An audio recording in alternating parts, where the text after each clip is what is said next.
And another name that Eddie Hearn spoke about making an offer for yourself to fight JARON ENNIS, who's obviously recently moved up to 154. No world title, but obviously you recognise that as a big fight. I guess what can you tell us about this fight? I know I spoke to Adam Booth and he said the offer was, you know, derisory and the offer's shit. He's done it like you've got to reply in for 24 hours or we're moving to a different opponent. And it weren't Eddie, I think it's Eddie's lawyer who said it. So it's all smoke and mirrors, like, and then they put it out to the media. Listen, I'll take the JARON ENNIS fight 100%. Give me the right money and the right time, I'm there. I'll fight JARON ENNIS. These fights need to be prepared for. You can't just be saying, right, 24 hours, you got this many weeks, you got to fly here, you got this much money. It doesn't work like that. You know what I mean? We're fighters as well, and I'm an established fighter. I'm not just a fighter who's like, oh, he's somewhere in the rankings, so you can just give him that I'm an established fighter, an established name, so it doesn't work like that. Yeah. How much confidence do you think you take from a fight against JARON ENNIS? Yeah, I've got a horrible style. He's got a horrible style, but I don't think he's ever boxed anyone similar to himself. Do you know what I mean? So it'll be who breaks the rhythm first. So if he wants to walk us down, play that game, and I can give him a boxing lesson. This is what you got to look at when you're looking at the situation. Man, if you can't rope somebody like Josh Kelly, who is nowhere in boxing, then what fights can you get made? That is what begs the question. If you can't get him, then who can you get? And in this instance, doesn't this make somebody like Keith Thurman at this point look very formidable? I would think so. I mean, if we talking about Josh Kelly, people are already out here talking about Josh who?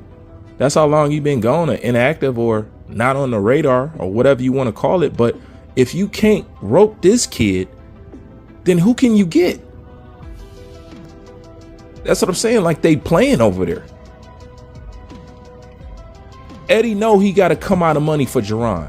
I don't know why he acting like he don't got to. Whatever guarantee that you gave JARON, that's y'all fault. But if you showing us that you can't get this guy, he's saying that you gave him a shit offer. Him? Bro, you can't get nobody. And then if money is the issue, like I already said, Turkey over there waiting. He's over there waiting to do. Matter of fact, the only reason why y'all not doing business is because y'all want tune-ups. He gonna burn his pockets, bro. It's just that simple. You either going to take a risk with your product or lose money protecting them. Yep, it's the best way I could put it. I mean, you either gonna gamble with your product or lose money protecting them. That's how it's got to be. There is no in between. At this point, it's so interesting watching. You want to know what Eddie Hearn and Team ENNIS is doing in front of the entire boxing world? We're watching them squirm. Yep. All this to not take a fight or take fights that we know that are waiting out there as soon as y'all stop squirming. Now, all somebody got to ask themselves is, well, why don't they just take these other fights then and these other profile fights? Well, then that will lead back to finding out that the product presented is not what's actually in the box. So there's no other reason. You ain't got to, I don't have to say anything about JARON. I could just assess the situation. And you can tell, obviously, it's not what they're saying it is because there's no reason to go this route. And now that they are going in this route and squirming, it make everything else that they've done in the past, you could see why it happened. Now the past makes sense once you study them in the present. It all makes sense now. You know, and frankly, y'all letting too many people say stuff about Boots. He got a horrible style. He's this, he's that. You got Keith Thurman over there blowing him out the water. You got Devin Haney over here exposing him. You got Brian Norman over here exposing him, saying, well, I mean, Jesus, bruh, stop the bleeding at least.